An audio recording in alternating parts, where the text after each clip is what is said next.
Guys, আসসালামু আলাইকুম। সবাই কেমন আছেন? আশা করি সবাই ভালো আছেন। কিন্তু আমরা ভালো নয়, প্রবাসে যারা আছে তারা এখনো ভালো নাই। কারণ কিছু মানুষ মানে কিছু মিডিয়া এরা আতঙ্ক ছড়াইতেছে 2024 সালে যে বন্যাটা হয়েছে ওই বন্যার পানি নিয়ে। ঠিক আছে, ওই বন্যার পানি নিয়ে কিছু আতঙ্ক ছড়াইতেছে, ফেসবুক আপলোড দিতেছে, এটা করতেছে ওইটা করতেছে। এগুলো আবার ভালো করতেছেন না আপনারা।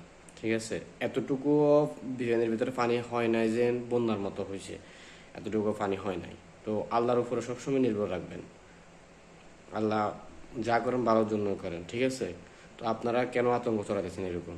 তারপরে কিছু মানুষ আসি কিছু লাইক কমেন্টের জন্য ফেসবুকে আসি পোস্ট করতেছে, আল্লাহ আল্লাহ আল্লাহ করতেছে শুধু ফেসবুকের ভিতর।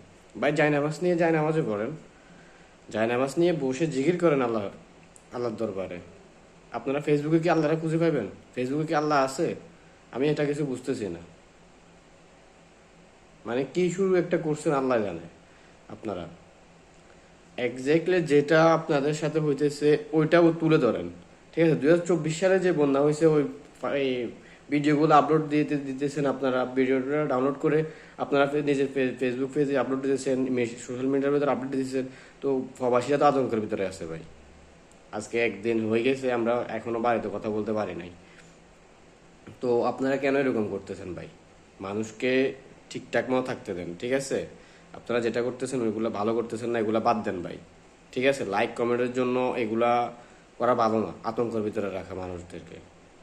ঠিক আছে, ভালো থাকবেন।